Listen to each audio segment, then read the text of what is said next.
नमस्कार, मैं हूं प्रीतम शर्मा और आप देख रहे हैं आपकी खबर।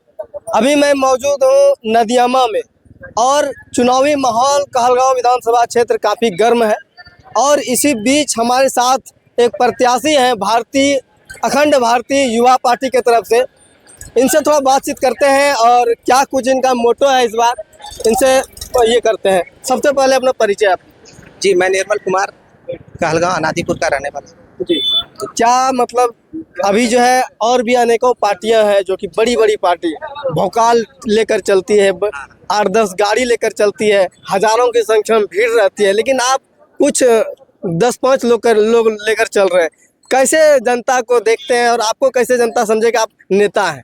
हम 10-5 लोग भी लेके नहीं चलते जी। हैं। हम सिर्फ अकेले अपने एक कार्यकर्ता लेके चलते हैं। जी। बाकी जहाँ भी जाते हैं लोग वहीं के जुड़ जाते हैं।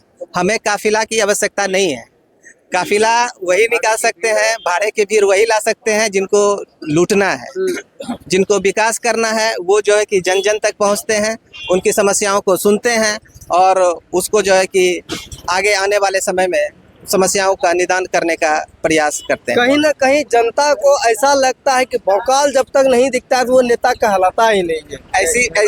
ये गलत बात है। जनता को ऐसा नहीं लगता है। जनता समझदार हो चुकी है। उनको पता है कि वो भौकाल के पीछे कौन रहते हैं। भाड़े के भीड़ और जनता को भी पता है कहाँ से लोग आते हैं। ठीक है, मतलब जो होते हैं उसमें 90% तो उसके वोटर ही नहीं रहते हैं। बाहर दूसरे जगह से लोग लाया जाता है भाड़े पे। तो जनता समझ चुकी है और जनता बदलाव के लिए आतुर है।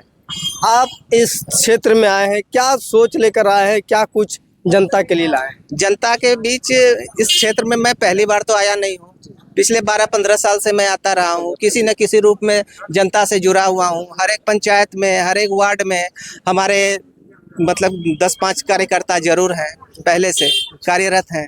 तो फिर सभी को एकजुट करने के लिए हम आया। ऐसा कुछ नहीं है कि चुनाव है, लहर है, जीत जाएंगे, नहीं। हम सिर्फ आप अपने लोगों को वर्षों दिनों से यहाँ पर फील्ड में हैं। जी बिल्कुल है। और मान लीजिए अदर पार्टियां हैं और आप भी आए हैं, तो आपको जनता क्यों वोट करेगी? सभी पार्टियां तो बड़े बड़े वादे कर रहे हैं कि हर घर में नौकरी दे देंगे, किसी का कहना है कि विकास की गंगा बहा देंगे, तो वो लोगों के बहकावे में न आकर ये आपको वोट क्यों करेगी? जो लोग कहते हैं कि हर घर नौकरी दे देंगे, उनको पढ़ने की आवश्यकता है।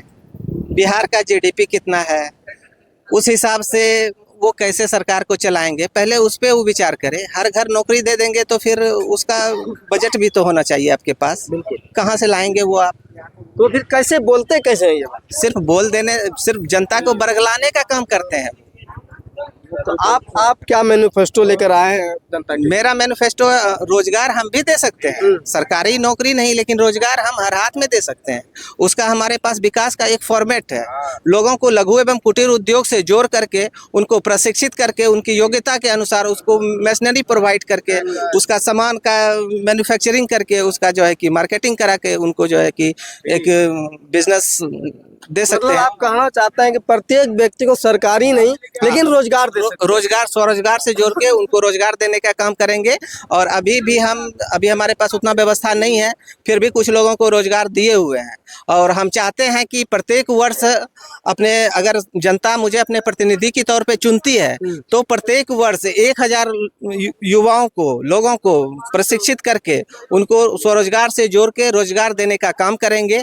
यानी कि दूसरी 5 वर्ष, जो दूसरा 5 वर्ष का जो हमारा कार्यकाल होगा, पहला 5 वर्ष का जो कार्यकाल होगा, उसमें 5000 युवा जो है कि अपने क्षेत्र में अपने मतलब कि काम से जुड़े रहेंगे। उनको पलायन नहीं करना पड़ेगा और वो अपने परिवार के साथ अपने क्षेत्र में रह सकेंगे। आप पहले भी चुनाव लड़े थे या फर्स्ट टाइम चुनाव? नहीं, फर्स्ट टाइम चुनाव है। फर्स्ट टाइम चुनाव जी। जनता से मिल रहे हैं, जनसंपर्क कर रहे हैं, क्या कैसा रिस्पांस मिल रहा है जनता से? बहुत अच्छा। जनता तो पीड़ित हो चुकी है। पिछले 75-80 सालों से जनता सिस्टम से पीड़ित है। जनता खुद सिस्टम को बदलना चाहती है और हम लोगों को जनता का भरपूर सहयोग मिल रहा है और वर्तमान सरकार से क्या कुछ देखते हैं, किस नज़र से आप देखते हैं वर्तमान सरकार को? देखिए, हमें किसी सरकार ने क्या किया, पिछली सरकारों ने क्या किया नहीं किया, उससे हमको कोई लेना देना नहीं है। जो भी किया उससे बेहतर किया जा सकता है, और हम क्या कर सकते हैं वो चीज हम जो है कि जनता को बताना चाह रहे हैं। आपकी पार्टी और भी कहीं से चुनाव लड़ रही है, सिर्फ कहलगांव से? और भी कुछ जगह से चुनाव लड़ रही है हमारी पार्टी, उधर आरा, उस मोतिहारी, उस सब जैसे जगहों से लड़ रही है चुनाव। जैसे आपकी पार्टी का नाम है अखंड भारतीय युवा पार्टी, इनके अध्यक्ष के रूप में कौन है? इनके अध्यक्ष के रूप में हमारे सहयोगी, हमारे साथी राम प्रताप जी हैं। आइएगा सर, जरा सा आप भी एक मिनट के लिए। सबसे पहले आप सभी का चैनल में स्वागत है, और अपना परिचय पहले देंगे आप? मेरा नाम राम प्रताप उपाध्याय है और मैं पटना का रहने वाला हूँ। मेरा कार्यस्थल मुंबई रहा है, बॉलीवुड से मैं जुड़ा रहा हूँ। मेरा राइटिंग और डायरेक्शन का थोड़ा बहुत काम रहा है। मैंने पूरा लीडरशिप का ही एक स्टोरी लिखा है। अच्छा। कि अगर लीडरशिप सही होगा तो सारा सिस्टम बदल सकता है। ये नक्सलवाद से लेके, बेरोजगारी से लेके, शिक्षा, चिकित्सा या असमानता, ये सारी चीज़ें दूर हो सकती हैं। आज़ादी के बाद से मैं जो फॉर्मेट रीड करता आया, वही देखा कि लोगों को तोड़ो और राज करो अंग्रेजों वाली नीति पर बिल्कुल ये सारी पार्टियां काम करते आ रही हैं। ये चीजें फिल्मों में भी दिखाई जाती है, किस तरह से जो है क्या प्रजा को तोड़ करके अपना जो है फिल्मों में तो दिखाई ही जाती है, लेकिन रियल वो में भी हकीकत वही है। हकीकत हो रहा है। रियल में भी यही है कि लोगों को जाति, क्षेत्र, भाषा में बांटा जाए और शोषण किया जाए। रोटी, कपड़ा, मकान 78 सालों से आज़ादी के हो गए हमारे, सरकारें दे रही हैं, कब तक देंगी? अगर 78 सालों से रोजगार पर काम किया गया होता तो आज किसी को रोटी, कपड़ा, मकान देने की जरूरत आपको लगती है कि पड़ती क्या? बिल्कुल। हाँ? अच्छा, एक सवाल रहेगा, आपको रुकेंगे थोड़ा देर के लिए। आप कहीं ना कहीं सेटल हैं और ये राजनीति क्षेत्र सेवा का क्षेत्र है, तो आप अपना काम छोड़कर राजनीति में क्यों आ गए? देखिए, हमारे लाइन में कोई सेटल नहीं होता, ठीक है। हम लोग का फ्रीलांसर काम होता है। जी। सेटल लाइफ में आप कब सेटल हो जाओगे, कब तक रहोगे, कोई गारंटी है? नहीं। हमारा उद्देश्य ये है सर कि दवा और किताब मार्केट में 1 रुपए की हो या 1 लाख की, जी, सबको बिकनी नहीं चाहिए। जी बिल्कुल। वो फ्री की ही होनी चाहिए और सबके लिए एक समान होनी चाहिए। हम यही उद्देश्य लेकर चले हैं। ये जब तक नहीं होगा तब तक हमारी ये लड़ाई चलती रहेगी। हमारा का नाम है कि प्रधानमंत्री या विधायक या नेता किसी को पब्लिक बनाती है, उसकी व्यवस्था कहीं और आम पब्लिक की व्यवस्था कहीं और। उनके बच्चे कहीं और, आम पब्लिक के बच्चे आंगनबाड़ी और आशा नरेगा। जी। मतलब ये क्या सिस्टम है?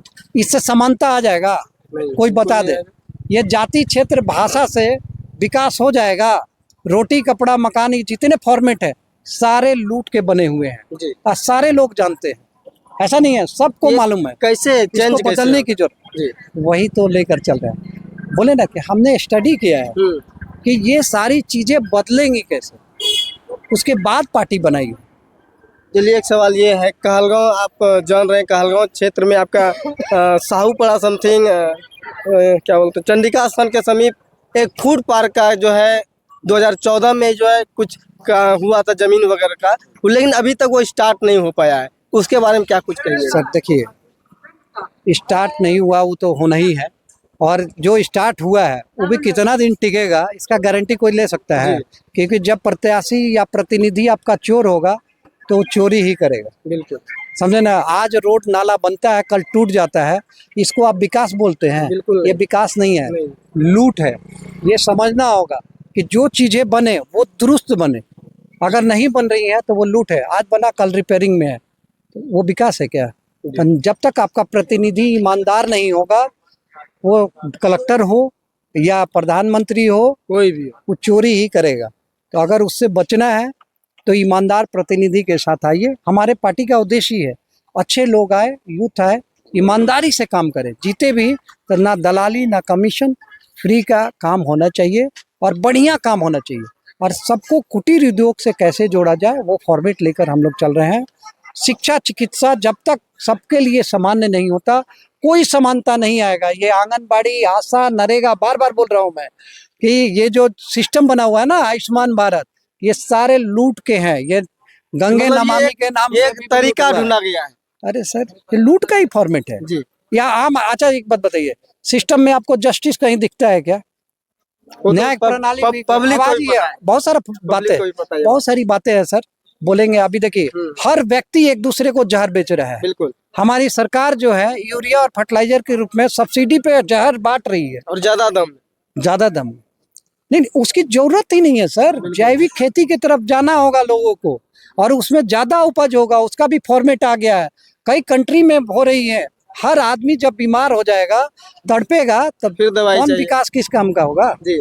तो यहाँ फॉर्मेट है कि आप बर्बाद होते रहे और चंद लोग लूटते रहे। इसको बदलने की जरूरत है। आप जिस तरह से बातें बोल रहे हैं सेम लगभग 90% मैच करता है जो कि जनसुराज एक प्रशांत किशोर की पार्टी है, उनके बारे में आप क्या कुछ सोचते हैं? सर देखिए, 10 साल वो जदयू में थे उपाध्यक्ष के रूप में और कैबिनेट मंत्रालय के स्तर पे, जी, जी। ठीक है। अगर कुछ करना रहता तो कोई एक काम दिखा दे कि जो उन्होंने किया हो। एक कैबिनेट मंत्री का पद छोटा मोटा पद नहीं होता है। जी। और जदयू में जब नीतीश कुमार जी के वो दाहिने हाथ थे तो क्या कर रहे थे? 10 साल बाद उनको आँख खुला कि हम कुछ कर सकते हैं अलग। 10 साल से पद पे थे तो कुछ नहीं किए, अब क्या कर लेंगे? अच्छा, वो जिस फॉर्मेट पे चल रहे थे, जितना उन्होंने खर्चा किया, भाड़े की भीड़ और भाड़े की गाड़ियाँ और मीडिया मैनेजमेंट, उतने में हर जिले में वो चाहते तो फ्री का बढ़िया अस्पताल बन सकता था। अगर वो बना दिए होते तो आज जन स्वराज छोड़कर दूसरा कोई पार्टी नहीं होता। लेकिन सेवा करना नहीं है ना, यहाँ तो करना धंधा है। मतलब आप कहना चाहते हैं वो भी धंधा ही कर रहे हैं? वो हम बताएंगे सर, आप दिख रहा है। अच्छा चलिए, हम क्या बताएंगे? जिसका जो बिजनेस जो कर रहा है, आप बताइए कि जो बांटेगा वो लूटेगा। कहलगांव की जनता से क्या अपील रहेगा, क्या कुछ कहना चाहेंगे? जनता से अपील यही रहेगा कि अपना प्रत्याशी देखें। जो भी 13 प्रत्याशी खड़े हैं उनमें से जो सबसे अच्छा लगे, ईमानदार लगे और कहलगांव की दिशा और दशा को बदलने वाला लगे, उनका चुनाव करें। धन्यवाद। आप क्या कुछ कहेंगे जनता से? यही कि समानता के लिए वोट करें। जब तक मंत्री और संतरी, ब्राह्मण, दलित, अमीर, गरीब सबके लिए शिक्षा चिकित्सा सामान्य नहीं होगा, सारे फॉर्मेट छल किए जा रहे हैं, आपको ठगे जा रहे हैं। ये रोटी कपड़ा मकान नहीं, काम की जरूरत है, समान शिक्षा चिकित्सा की जरूरत है। नहीं तो जाति क्षेत्र भाषा में बटे रहिए, लॉलीपॉप आएंगे देंगे, फिर आएंगे देंगे। ये बहुत सारे लोग बोलेंगे, हमको नहीं चाहिए। हमको चाहिए शिक्षा चिकित्सा समान। जनता को भी यही बोलेंगे कि आप भी यही चीज के लिए लड़ाई करें, ठीक है। सिंबल अपना एक बार बता देंगे क्या है? अलमारी छाप है, कितना नंबर पे? 5 नंबर पे है। निर्मल कुमार जी प्रत्याशी हैं, कहलगांव के, ईमानदार है, ना नेता है, ना चोर है, ना क्रिमिनल है, ना पूंजीपति है, ठीक है। जैसे आप है वैसे हम भी है और ये भी है। हमारे पार्टी में मैक्सिमम लोग ऐसे ही हैं। चलिए, बहुत बहुत धन्यवाद आपका हमारे साथ जुड़ने के लिए। तो इनका जो है चुनाव चिन्ह जो है अलमारी छाप है, 5 नंबर पर है और ये काफी युवा है। और इनकी बातें आपको कैसी लगी कमेंट कर दीजिएगा, और क्या कुछ सोचते हैं कहलगांव विधानसभा के बारे में ये भी कमेंट करके जरूर बताइएगा। बहुत बहुत धन्यवाद। जय हिंद।